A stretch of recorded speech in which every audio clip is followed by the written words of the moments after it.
You all just have to be suffering at the same time, and then you become best friends. Yeah. Yeah. That's how you make friends anywhere. I think so. The secret. The secret to make Perfect. friends as an adult is suffering.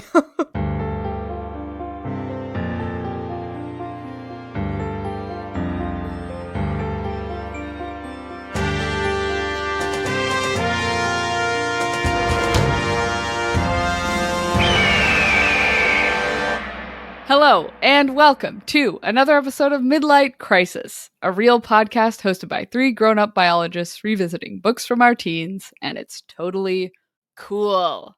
I am one of your hosts, Sophie, and today I have been genetically recombined with a bird that also has a superpower, but I can still talk because it's only 2%.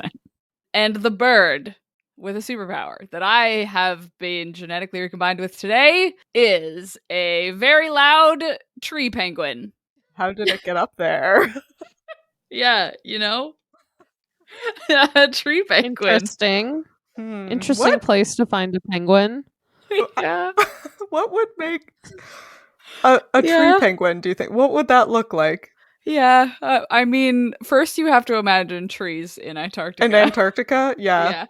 Or Although- But penguins there's in the jungle? penguins in like there's New Zealand. penguins like Yeah, South in Africa. Galapagos. Yeah. I saw Ecuador. them in Peru. There you go. Oh, wait, Peru has trees. Yeah, None of the other places exactly. we mentioned has trees, but Peru does.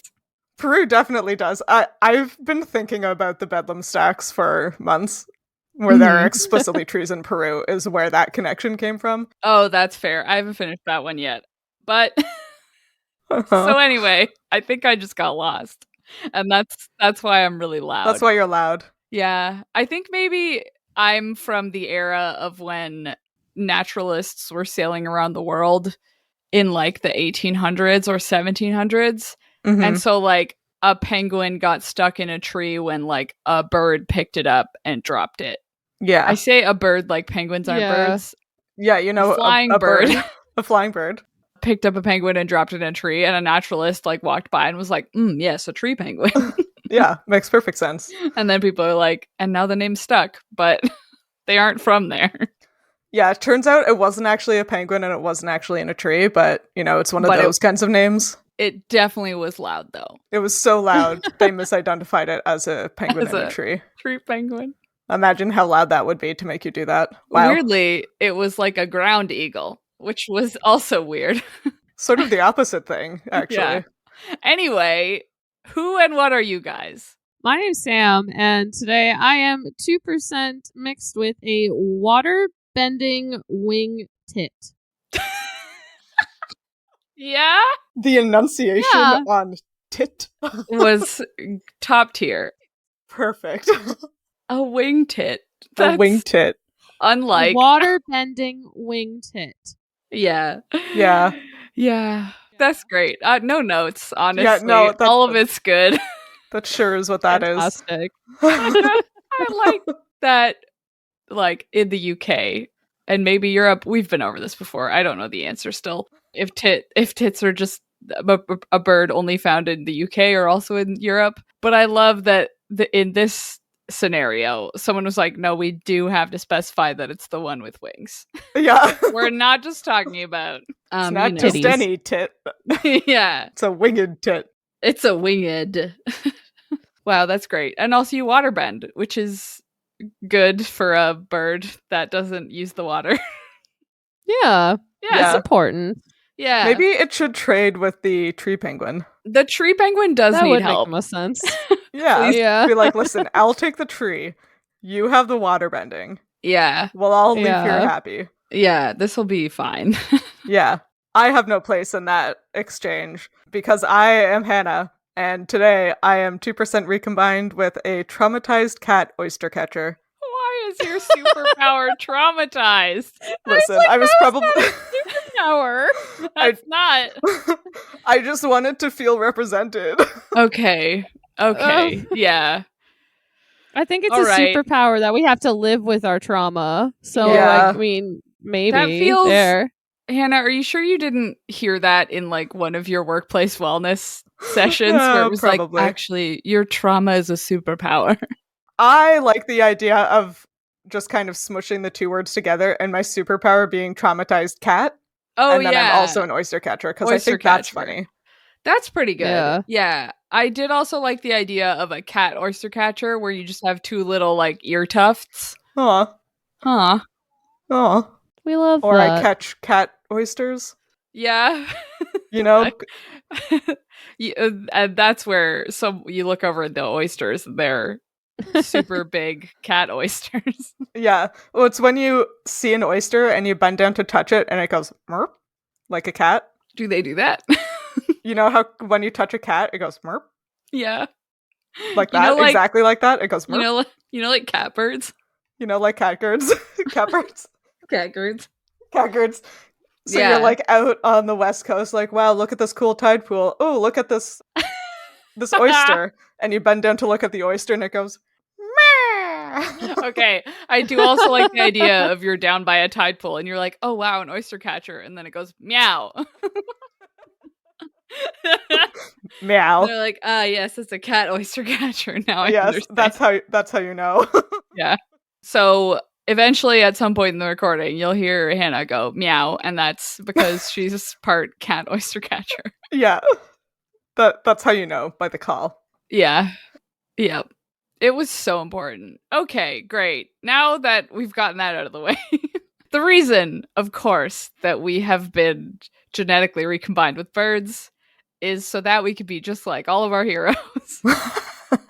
The bird kids in Maximum Ride, The Angel Experiment, which is the book that we are reading. And as always, we have read 4 chapters of this incredible book. So how about you guys tell us what happened in them? It sure was incredible. Our flock continues their search for the Institute and arrive at 433 East 31st Street. And to no one's surprise, there is no Institute for Higher Living on the Board of Businesses within this building. The kids go up to the receptionist to see if maybe she can help them, but she doesn't know much until the kids start asking questions about a basement, where they then have to make a quick exit and run away as fast as they can. They run about 6 blocks into chapter 102, catch their breath, and then Gasman has a bit of a breakdown, which, given that these kids have been through, I'm not shocked. Mhm. Max then asks what he would like to make him feel better, and all he wants is to sit down, eat, and rest, which, same kid, same. Right? Yeah. Dang. Well, in chapters 103 and 104, the kids try to go to a restaurant and order a bunch of food, but the staff gets suspicious, everyone is snarky, and the bird kids get kicked out. The end. Yeah. You had it so much easier. You forgot the part where the cops were called.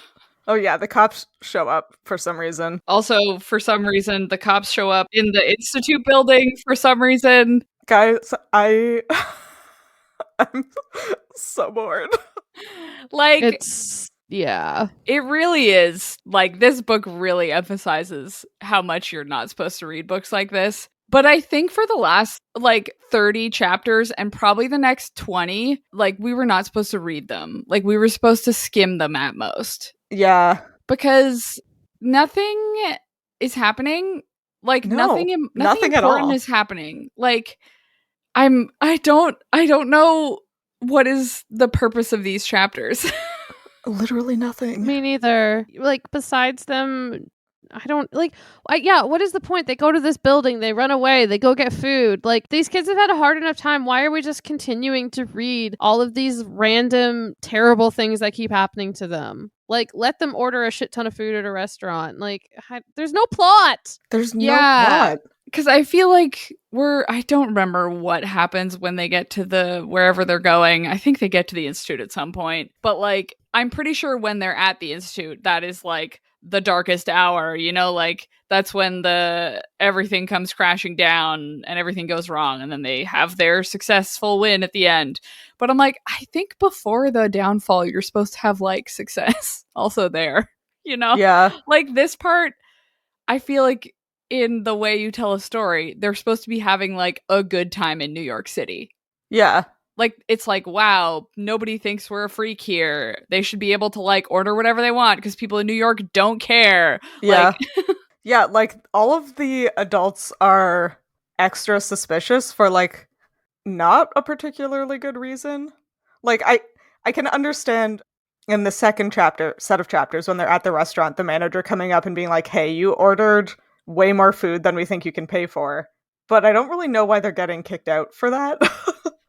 Yeah, like, I don't Especially know. because it's a tourist restaurant. Yeah, part of me is like, I think what makes the most sense is they're getting chased out of everywhere because they probably look like homeless children Yeah, or like probably. children who Yeah. are up to shenanigans. To be fair, both of those things are true. And they are true, but like I would appreciate it more if Max like had that realization Yeah. to actually bring like recognition to that, like, hey, it's like really shitty to be a child on the streets of New York. Like, you know, that could be a very good thing to shed some light on. Yeah. And then I would sort of be reading this like, wow, like it didn't need to last this long, quite honestly. But I would No. still be Oh my god. like, you know, one montage of being like, got kicked out of like 3 more restaurants before we could find any food. You know, like, Yeah. it doesn't have to be this over and over again. Yeah, and it's weird that they have enough social and like societal understanding to like make pop culture references and to like know what a restaurant looks like on the inside and stuff like that, but they don't have enough understanding to know how to act. Yeah. And it's like, yeah, like if you let a 6-year-old read the waiter's mind and then order a prime rib, people are gonna think that's weird. Right. And you should know that because you know all of these other random things. Yeah. Isn't this the second time they've gotten like weird looks at restaurants? Why don't they like go to a restaurant, order a normal amount of food, and then go to another restaurant? You know? Yeah. Yeah. Yeah. There's no reason they couldn't do that. Yeah. Also, I feel like there are just so many books where, like you said, with this level of understanding of the world, where they're like, okay, first thing, we went to go get clothes. Like the last thing we needed was to, you know, look like noticeable. Max wants to blend in, right? Like she doesn't want to be conspicuous, but they haven't figured out that they need to dress and act like non-freaks. Yeah. I'm also like, if you just have like a credit card or a bank card with like infinite money on it, like people will give you, like, they will let a child book a hotel room for like a lot of money, probably. you know? Like, or like at this restaurant where they're concerned that the kids aren't going to be able to pay. Just like, okay, offer to prepay the bill. Be like, oh, look, we paid for it. Like, it's so frustrating. And it's so gratuitous and so unnecessary. And it's not adding anything because everything that we have seen of like the hardships in these chapters, we saw a few episodes ago and also a few episodes before that. Like, this is just recycling the same concepts. Something just like tickled in my brain. Isn't there something about how there's something like Max has to be the savior of humanity and Max being like, all we've seen are like shitty humans? You know, like maybe this is sort of building to that. Oh, that Max isn't going to want to save the world because all of these people suck? Yeah. Because isn't then there's something like, I don't know if this is like, for some reason it's like twinging in my brain that that's something. And I'm like, and then it's like Ella and her mom that Max is like, wait, but there are good people. And then it's like, just kidding. Yeah, but also, to be fair, a receptionist being suspicious that 6 mangy children are walking into an office building and asking about the businesses, like, that doesn't make her a bad person. That makes her good at her job, actually. Yeah, I think maybe Max is being, like, exaggerating. Yeah, and you know? Max is certainly traumatized and reactive, which makes sense. Yeah. But it doesn't give us much to talk about because all of this has happened already. Also, in what universe does a security guard, like, actually chase children to the door and then start banging on it to get out? Like, yeah, that's cartoony. I was like, I think they just have to get them out of the building. Yeah, but I mean, like, you see it in TV shows and stuff all the time. So, yeah, like, and it's cartoony there, too. Yeah, exactly. But that's what it is, right? It's just, like, exaggerated for media. And, like, plus, Max isn't a reliable narrator here. Like you guys said, she's obviously over-exaggerating things. So, who really knows what happened? Yeah. Stress does wild things to the brain. Makes you... Sure does. like imagine things that aren't there. It's just not great. Yeah. Yeah, like the erasers constantly everywhere. I'm not convinced there are any erasers in these chapters at all, but Max is convinced there are erasers. Oh yeah. She had me convinced, but Yeah. I mean, I'm sort of convinced that the eventual cops that show up are going to be at least half erasers. Yeah, probably. Because that seems to be a trend where... Yeah, the cops are erasers. Or, like, wasn't there one scene where, some of them were erasers? Or they were with the cops or something? Anyway. Well, there was a scene with some actual cops that chased the kids away because it was unlawful to climb trees in Central Park. Oh, I'm thinking of when people who said they were cops came into the vet clinic. But they were just erasers. They were just erasers. Okay, now that's where I was confused. There's been... There's a lot. Again, weird that we've had this same thing happen at least 3 separate times. So many times. It would be cool if there was another plot point that happened in this book ever. Yeah, I did have something to talk about. Okay. It's not biology, but it is fun. Okay. To me. So I think it was like a bunch of chapters ago that we talked about this, but right, so Max and the gang, they end up from Central Park and then they go to the library. No, wait, they go to the toy store and then the library? I forget. Yes, it doesn't matter. I They think go to so. the library and then from the library, they go to 31st Street, which is where they are now. And then they're walking on 31st Street and then they go back to Central Park. So why did we even have these chapters? Yeah. But at the time, I was like, well, there's like so many libraries in New York. We can't possibly know which library they're in. But I figured out which library they were in. Okay. nice. Because, well, also, they would have walked right by the Empire State Building to get to 31st Street. Oh, and they just didn't notice. And they just didn't comment on it. Did not comment, which, fine. But like right past. So 2 blocks away from the Empire State Building is the Morgan Library and Museum, which has lions in front of it. Oh. There's another library that they would have walked past, but it does not have lions in front of it. So I think the library they went to was supposed to be the Morgan Library, which was the personal library of J.P. Morgan. Who is a bank man? The bank man, which is now just J.P. Morgan and Co. Oh. The investment and banking thing. Anyway, that part doesn't matter. What does matter is that JP Morgan had this personal library the library is wild. It is designed to look like an Italian piazza or palazzo. Both words are used in different places. Anyway, but it has it's most well known for having an incredible collection of illuminated manuscripts. Ooh. And rare books. That was at the beginning, and now it's sort of expanded beyond that. So it's got frescoes. Are those on the ceiling? No. I thought frescoes were on walls. Okay, it's got those. I could be wrong. Oh. It's got the ceiling, not frescoes, and then also wall stuff. It's really gorgeous. It's incredible. Because it was this guy's private library that he made gorgeous. And then I want one. Yeah, and then his son, real MVP, donated it to become a public library. Damn. Which is pretty cool. That's super chill for a rich guy. That's super chill for a rich guy. His son is ran the same business. He was also a banker. And he donated this library, and then they donated their houses, which had more parts of the library in it, so that all of their houses now are part of the library. Pretty cool, yeah. Man, this guy's just donating houses willy-nilly. I can't even get one house. That's the how hell? you can tell he's rich. What is also fun is that the first director of the library, who was also the private librarian of J.P. Morgan, is a woman named Belle DaCosta Green, who was a Black woman and she was a librarian in 1879 to 1950. Damn. She ran the library and was in charge of she's basically the person who collected all these rare books and illuminated manuscripts and sort of started the library on this very well-known collection. Cool. Yeah. Neat. And she has a book, I think loosely based on her, which is The Personal Librarian. Okay. Have you guys seen that one around? I think I've heard. No. Yeah, I have. I think if you saw the cover, you might recognize it. Let me just Goodreads that real quick. Yeah. It's like one of those books that shows up at Costco, Yes. right? It's like that genre of book. Sure. Yeah.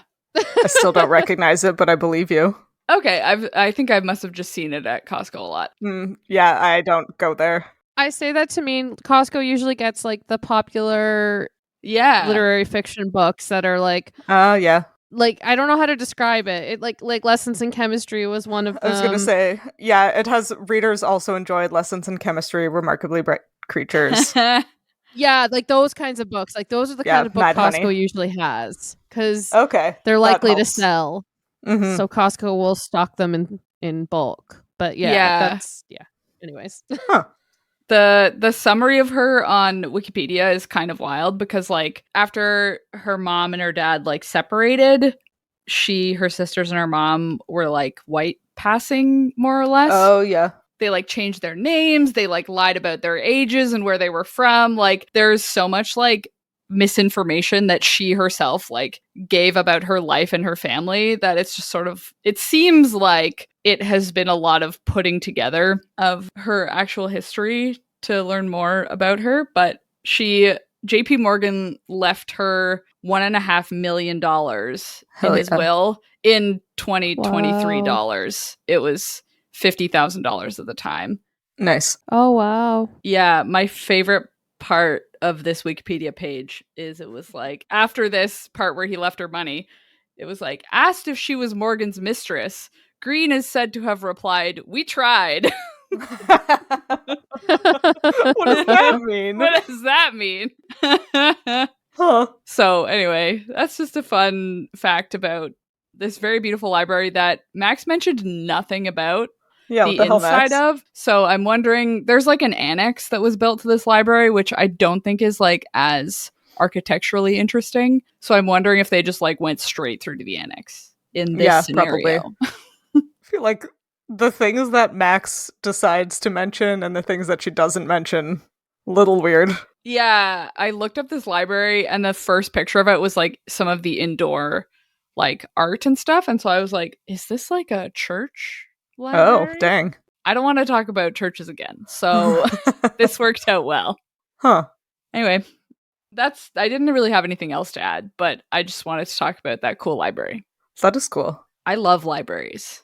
They're pretty dope. I want to be rich enough one day to have a personal library that I can make a public library. Hell yeah. I'll come visit. Great. Because I am still waiting to acquire a house. You have to get a library card if you want to visit me. That's okay. Library cards are free. They're like, okay, wait, in this scenario, I have donated my house to be a public library, but also I still live in it. So you just want people coming into your house and touching your books? That's the requirement. You can't go to the top floor. That's Sophie's house. Huh. All right. I don't want people to come into my house and touch my books personally. That's fine. But you do you. Yeah. The thing I looked up was where 433 East 31st Street is. Oh, that was smart. You'd think so. It doesn't seem to exist. Oh, I was going to say 31st Street I don't think is that long. No, it goes to 299 in Manhattan. And there's also an East 31st Street in Brooklyn, but that only goes to 422. And in both cases, it's like mostly residential and then some like commercial stuff. So dang. That's fine. I mean, maybe there used to be one, but it got torn down. Yeah, I was just looking on Google Street View, and then I looked on the Maximum Ride wiki. And it was like, does not exist. Well, it was like, it does exist. There's a Staples there. And I'm like, I can't find the Staples. So. Amazing. Damn, the Staples got torn down. Wait, yeah. Although now I'm imagining that the Institute is just fronting as a Staples, and that's funny. They're like, nobody comes here anymore. Oh, that would be Nobody good. goes to Staples. Yeah. Although in 2005, I bet Staples was popping. Popping off. Honestly, we've got a Second Cup here and a GameStop. I bet both of those are fronting the Institute. We have those too. Yeah. The GameStop is in the mall next to the tea kettle, which used to be at David's Tea, but then David's Tea pulled all of their stores. So now we have the Wow. tea kettle, which is the tea exact kettle. same thing, but nobody goes because it's not David's Tea. Wow, I would go. I know you would. I know you would. Every time I walk into the second cup, they're like, what? You Why want are something? you here? Yeah. Their ice machine has been broken for 4 months. There's no, like, I'm assuming there's no main building anymore to, like, put in an order for a new machine. Like, this is just the only second cup left in the world. Yeah, no, there's also one here. It's next to the Toys R Us. Oh, yeah, sure. I assume is also the only one that's left. There's a Toys R Us here, too. Wow. Dang. Wow, East Coast, we're really living in the past. Yeah, East Coast, full of relics. Nothing moves fast here, including going out of business. Yeah, lots to talk about in these chapters. Really. So much. The stupid voice. Yeah. I guess not even the voice, but Max's, like, techno hallucination. Yeah. When they're in the lobby of this fancy building that doesn't exist in real life, it hijacks the receptionist's laptop, because for some reason the receptionist has a laptop and not a desktop. Yeah. And it tells Max that there's a pot of gold beneath every rainbow, which is remarkably unhelpful. Yeah. It's such a piece of shit, this voice. So fucking obnoxious. I'm so mad at this voice. Kind of like these chapters. Yeah. Yeah. The voice could just tell us what's going on, and so could, I forgot his name. James Patterson? James Patterson, one of them. The problem is the other one. It always confuses me. It's just so, like, as much as we're complaining about these chapters, right, we're like, man, everything's going wrong all the time. Everything's bad. Nothing is good even once. It's just bad, bad, bad, bad. And the voice just keeps being like, nah, here's this shitty little sentence. It's like, absolutely fuck off. It's like, shut the fuck up. I'm gonna lose my mind. I have a serious question, which is, should we start reading 6 chapters at a time? Yeah, maybe. Oh my god, that might be a good idea. Just speed it up a little bit. Let's just get it over with. Oh yeah, my god. At least until we get out of New York, I guess. I did want to say there's a pot of gold beneath every rainbow. Yeah. Max is like, wow. Okay, did leprechauns work here? Was Judy Garland going to burst into song? And I'm like, Judy Garland specifically was over the rainbow. She was different. Yeah. It's different. It's different. Yeah. Oh man, speaking of that, I saw Wicked recently. This is completely not related to anything in this chapter. Mm-hmm. And there were all these banners. It was my first time seeing it. There were all these banners that were like celebrating 20 years on Broadway. And I was like, wow, that's so cool. Like, congratulations for having the show run for so long. And it was a good show, but there were several points where I was like, this is certainly 20 years old. Like, oh my. Yeah. There's some like weird ableism and bullying of children by adults. Yeah. Like, ooh. Yeah. I mean, I think it was written, the book it's based on was It's written even older, yeah. earlier than that. And also that book was based on The Wizard of Oz. The Wizard of Oz. Wizard of Oz. Yeah. Yeah. Yeah. Yeah. Anyway, Wicked was pretty good, but yeah. Boy oh boy. there were some bits. Yep. Questionable. Uh-huh. Yeah. It's a good time. Great chapters.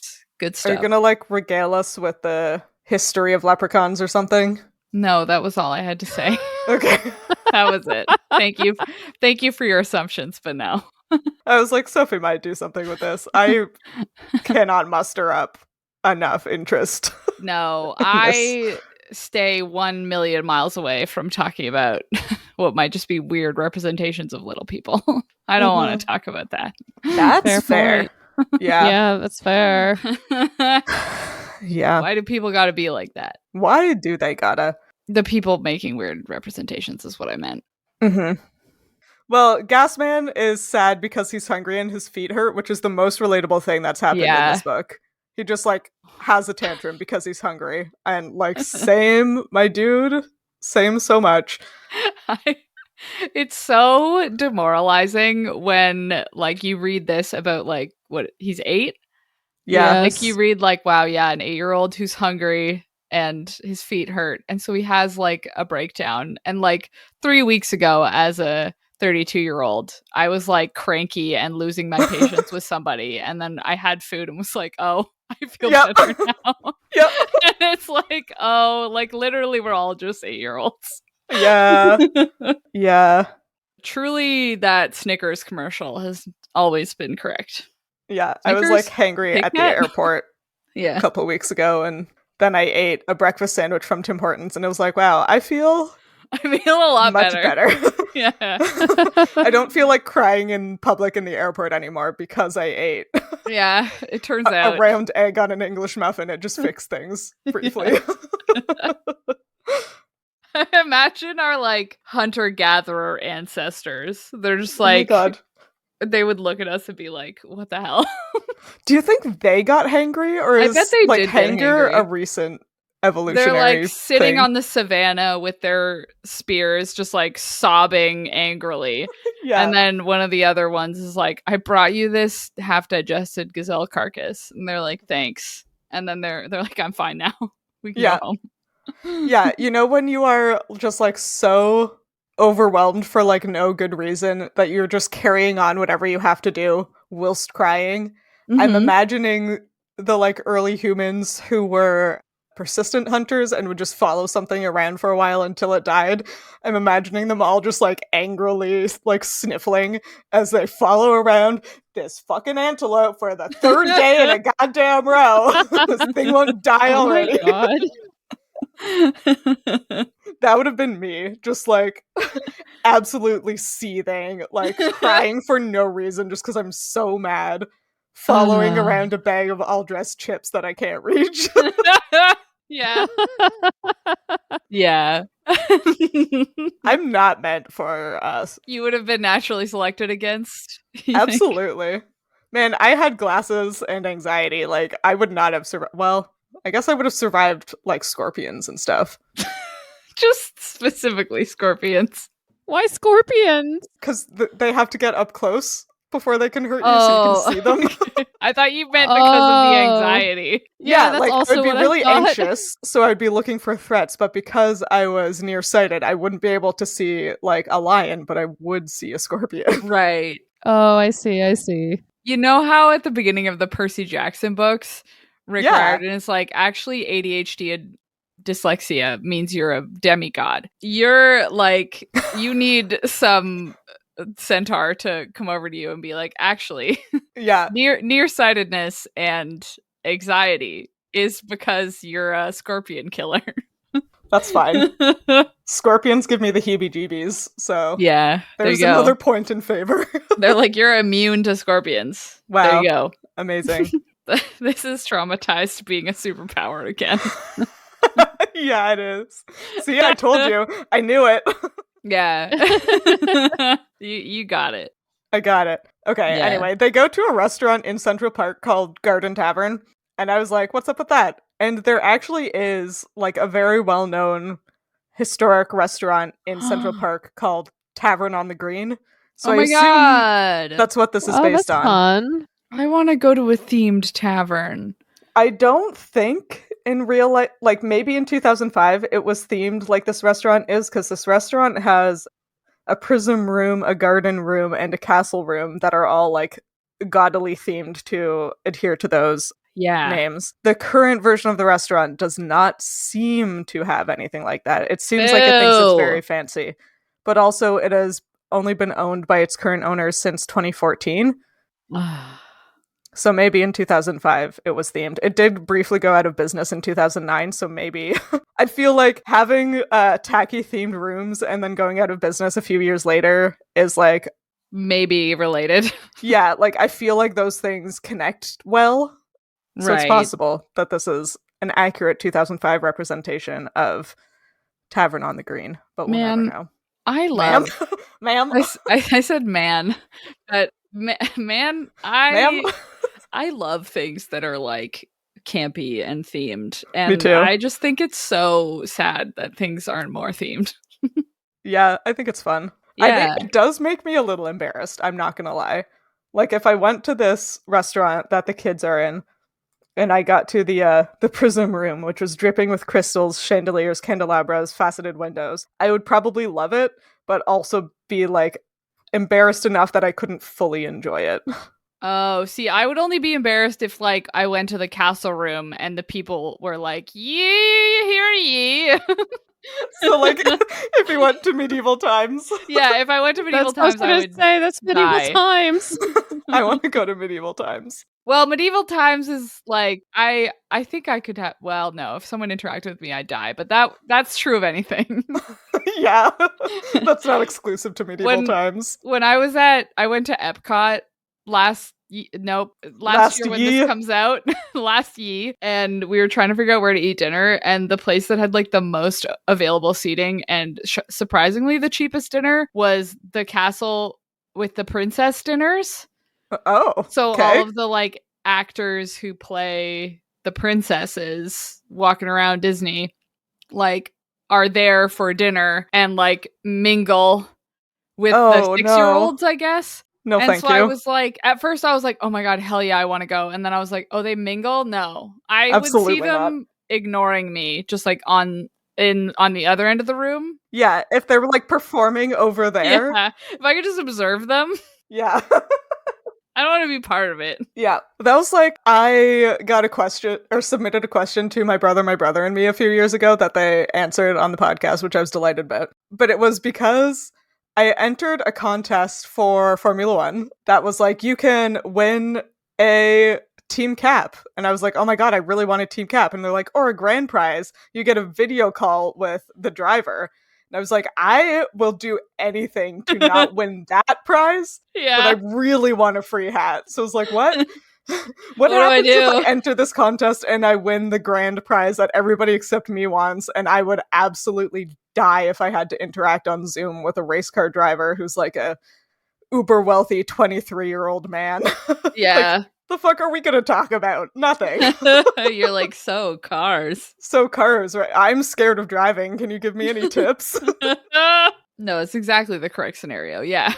Yeah. The answer I got from the advice podcast was just get on the call and say, hey, can you just send me a hat instead? And that they would probably prefer that. Yeah. That's a good answer. It is a good answer. Feel like they would appreciate that. Yeah, so maybe that's the answer for if I end up at this restaurant that Max went to. Just be like, can you please just bring me an appetizer and go away? Can you please talk to me normally, but talk like that to everyone else so I can just watch? Yeah, can you actually go talk to that child instead? Yeah. Or can you just like tell me about like how you got into this line of work? Just don't talk to me. Get out of here. Bye. Just, like, don't talk to me in character. I'm just like curious about how you got here. No, I don't want to talk. Yeah, actually, yeah. Anyway, this book. I have nothing to say. Yeah, I'm pretty good on what we've done here. I feel like it's okay to just admit defeat and have a shorter episode. Yeah. Sometimes Maximum Ride just beats you down. Sometimes it's just not possible. Yeah, I'm like, sometimes you can pull shit from nothing or gold from nothing, but sometimes it's just shit from nothing. Yeah. Yeah. Okay, the one other thing, actually. Oh. I think it's what I was also about to say. Okay, you say it. No, I was just going to say, I do just want it noted that Jason thinks his boss is a himbo. Jason is the waiter that Angel keeps reading the mind of. And we don't really have to say anything else that was said in these sentences, but Angel does repeat that Jason thinks his boss looks like a himbo to his boss, which I sort of thought was a compliment.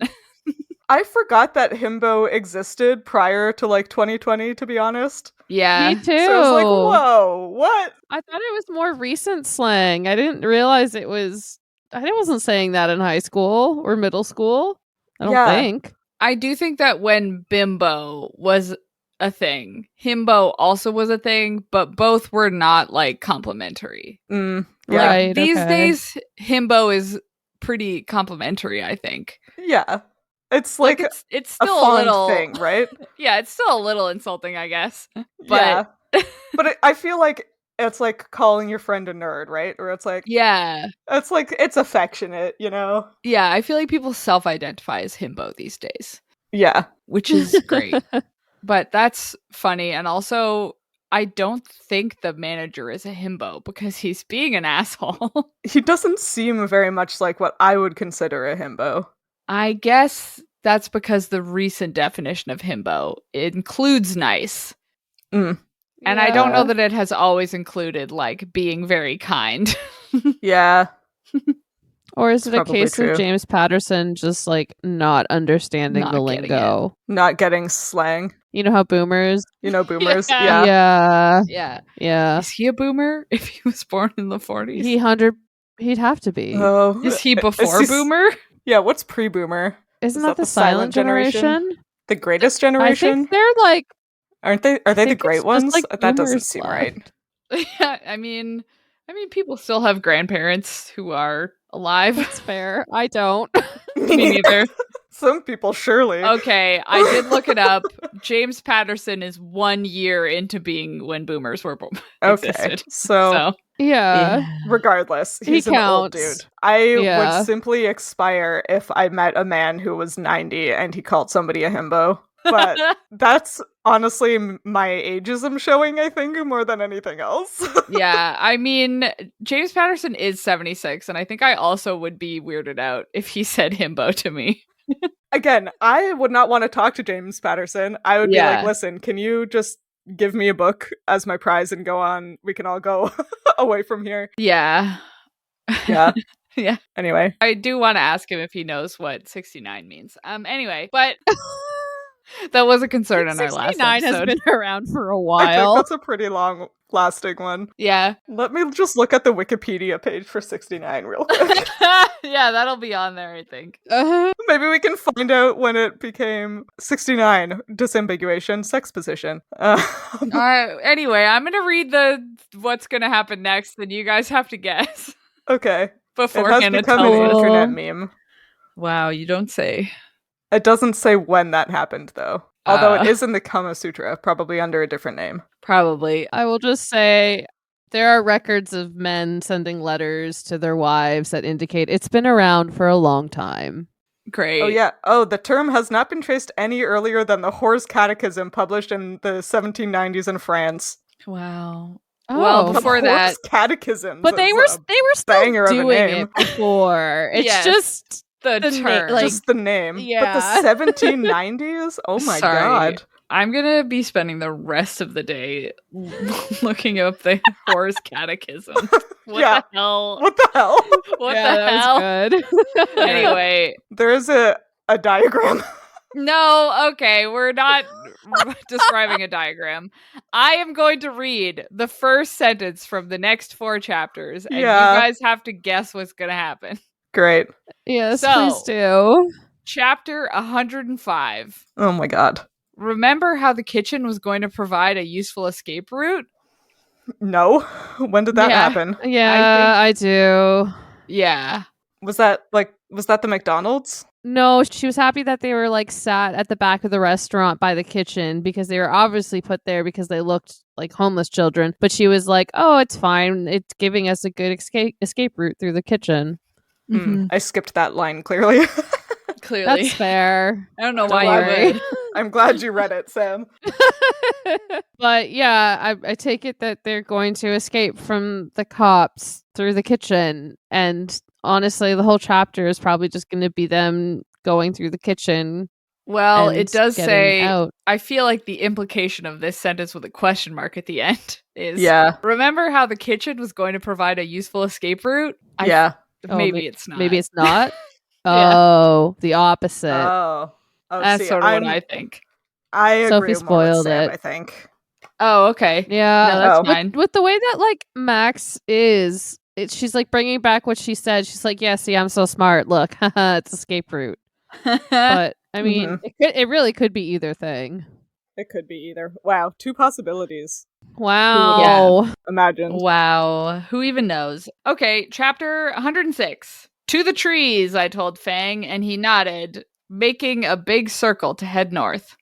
A big circle? Oh. Are they flying? They got into the air. Yeah, they're flying. So they escaped through the kitchen and then started flying. Wow. That's pretty conspicuous of them.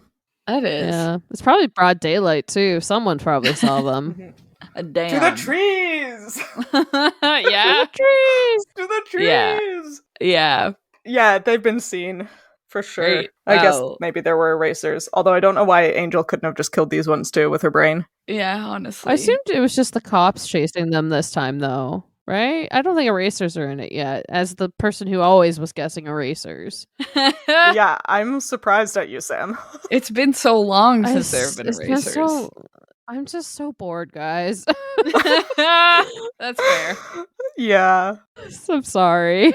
Okay, well, maybe you won't be bored with chapter 107 Okay. Mhm. with this extremely useful sentence. Up in the tree, Angel was clutching Celeste tightly, murmuring softly to her. So, no, the nice cop who picked up Celeste when the kids ran away put Celeste in the tree thinking that maybe Angel would come back for her.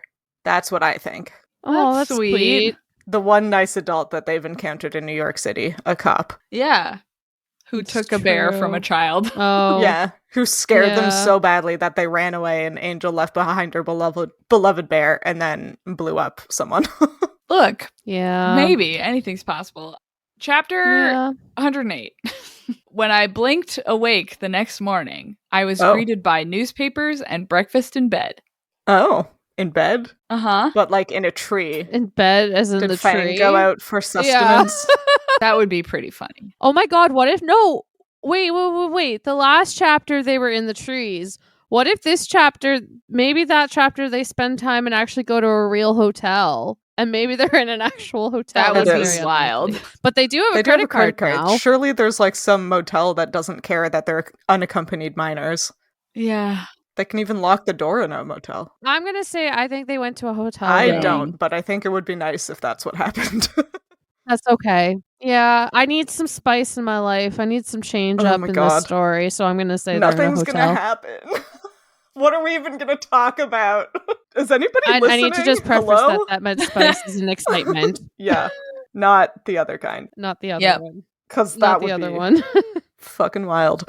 Is anybody still listening to this podcast? Are we even still listening? Unclear. Let's I'm talk not. about some other stuff we read that we liked. Or not, I guess, but we can just talk about some other stuff we liked. I am still reading KJ Charles. Oh my god.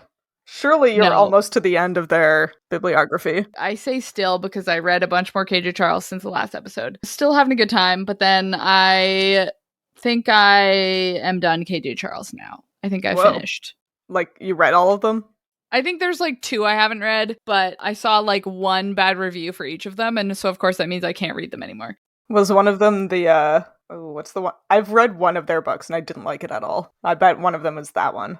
Probably not, because I'm down to like their self-published, very Hold less on, I'm read finding books. it. It's really Okay, important that I Tell me ask what you. it is. If you say you don't like it and it's literally anything other than these 2 books, I'm gonna be so mad. I think it might have been like an Audible exclusive though. A Thief in the Night. Oh, that was one. That is one of them. That is one of the ones you skipped? Yeah, because it was Yeah. bad. Okay, then I'm definitely not gonna read it. Anyway, but every other KJ Charles book is really good, okay? Uh-huh. I just want to stress I got like I think Slippery Creatures by KJ Charles. It's Ew. like a murder mystery, like Is it about a hagfish? What the enemies to lovers in like the golden age of like Hollywood. And I don't know, it's like Art Deco era party. Oh my god, it's so fun. Anyway, but that's not what I read recently. But I'm also reading because it's December. I'm reading other historical romances. So I'm currently reading A Gentleman's Gambit by Evie Dunmore, which is I got the day it came out somehow. I don't know how, because there are now like 400 people behind me in line. But anyway, I got it and I'm reading it and it's a good time. Dang, it must be if 400 people are waiting for it. Yeah, I like it more than the third one. This is the 4th book. I really liked the first one and the second one. The third one was fine, and then this one's pretty good also. Nice. I think the main character is an autistic woman, but I have yet to confirm. But yeah, that's what I'm reading. What about you guys? Well, I am reading Kingdom of the Feared by Carrie Maniscalco, which is like the third book in the Kingdom of the Wicked series. And the fact that this book was ever marketed as YA or this series is absolutely batshit wild, but I will not complain because the books were $25.99 instead of $40. So it's not YA. I'm just, oh my god. Anyways, that's fine. And then I'm reading an actual YA book, which is A Study in Drowning by Ava Reed. If you've been listening to us for a while, you will know we didn't really like Ava Reed's first book, but this one's not half bad. It's a lot better pacing wise. The characterization's a lot better. It's enjoyable. So Ava Reed, you've won your second chance, and I will always give authors 2 chances, and you've redeemed yourself a little bit. Wow. So yeah. And then I am just listening, re-listening, rereading The Well of Ascension by Brandon Sanderson because I want to start the Alloy of Law series, which is Mistborn Part 2. So I need to just remember what happened in Mistborn 1. There we go. I can speak. I know what I'm talking about. Yeah. So that's what's on the go over here. Well, I have 3 books on the go at the moment. I'm listening to Season of Love by Helena Greer, which is a holiday rom-com. And someday I will find a holiday rom-com that I love, but not quite yet. It's okay. I do love, however, Paladin's Faith, which is the Saint of Steel number 4. And once I finish, I'm about halfway through that one. Once I finish it, I will be completely caught up on the World of the White Rat series, which is hilarious considering I started it 2 months ago. Which is also so sad. I've been there. It is tragic. Sad. I have one complaint about this book, but I can't tell you because you haven't read it yet. You cannot tell me. Not a single spoiler. Oh my god. It's fine. And then I'm also reading The Lost Future of Pepper Harrow, which is the sequel to The Watchmaker of Filigree Street by Natasha Pulley. And then because it's been a while since we recorded and I read several things, I wanted to shout out Eleanor Oliphant is Completely Fine by Gail Honeyman, which I went into not having any idea what it was about, and it was very surprising, but very good. So that's a really interesting one. That is so interesting because that's on my DNF list. Yeah. Oh, I really didn't like it. I can totally understand why someone wouldn't like it. Yeah. Yeah, 100%. I really liked it, though. It was very Frederick Bachman-esque to me. I felt like it had all the parts that I didn't like of an Alexis Hall characterization. Oh, yeah, that's fair. I felt like it was just, the character was just like, I was too in their head, and I did not like their head. Yeah, no, she's deeply traumatized and deeply repressing it. Yeah. Yeah. Yeah. It's very interesting. Yeah. I really liked it. I'm glad you liked it. Yep. I saw you rate it 5 stars on Goodreads, and I was like, huh, interesting. Yeah, I wasn't going to, but then I was like, you know what? I actually think that this one is going to stick in my brain for a long time. I think it might deserve the extra star. There you go. Yep. Oh, yes, I see on Goodreads. It's on Sophie's other shelves. Yeah, other. Feel like a lot of people hate it, and that's totally understandable. Well, my problem was that it's on the romance novel. Oh, is it? List, yeah. Yeah. I do not agree with that in the I've slightest. Seen it Me neither, right? Book, yeah. Yeah. Yeah. Marketing. Yeah, it's not at all. Yeah, yeah. So I think it's been shuffled around, so it's like, no, this is contemporary fiction, but romance is on here, and I'm like, I think romance has come to mean more than just is there a romantic plot line in it, you know? Yeah, I disagree with that characterization, for sure. Yeah. I feel like romance is everything works out and is fine. Yeah. You know what else might be questionable being shelved as a romance? Yeah. Yes. Yeah. Our January Midlight Book Club book, which is Shark Heart by Emily Habak. Habak. It's called Shark Heart, a love story. I don't know. Seems a little wild. Yeah. You know, it is a literary fiction, and I don't know how I do with literary fictions, but I love literary fiction. I really want to like it based on the premise. Listen, the first several lines of the synopsis are, a few weeks after their wedding, Lewis receives a rare diagnosis. He will retain most of his consciousness, memories, and intellect, but his physical body will gradually turn into a great white shark. What the hell is that? Yeah. That's nonsense. I am excited. Yeah. This is such a strange book to me because it's like, it seems like something that should be in like fantasy almost, because it's just so out there. But it's like the way the cover and marketing and everything is being done for it is like it's a normal lit fic book. And I'm just like, this is the strangest premise I think I've ever heard of in a book. I don't know what to do. Yeah. So we'll reconvene, and maybe it will be a January book that we all actually like. That would be fun. That would be fun. Listen, we did Vicious last year. I really liked it. Sophie's read the January You book. guys told me not to read it. Well, no, but that's not a Sophie we book. did tell you not to read it because you said like it. Do not read it. Yeah, Yeah. but I thought that was a 5-star book. That's why I said that we all like. Also me. Listen. I said a January book that we all like. Yeah, okay. Functionally. Yeah, you got It me is there. Yeah. Dang, what a good book that was, though. Anyway, that's going to be nonsense. I'm excited to see what happens. If you liked this chapter of Midlight Crisis, consider rating and reviewing us on Spotify or your podcatcher of choice. You can talk to us and find fun-related content on social media. Sometimes. We are at Midlight Pod on Facebook, Instagram, Twitter, TikTok, Tumblr, and Blue Sky. And all chapters of the show thus far are available on our website, midlightpod.podbean.com, and on YouTube. And for us, every time someone invites us to an event.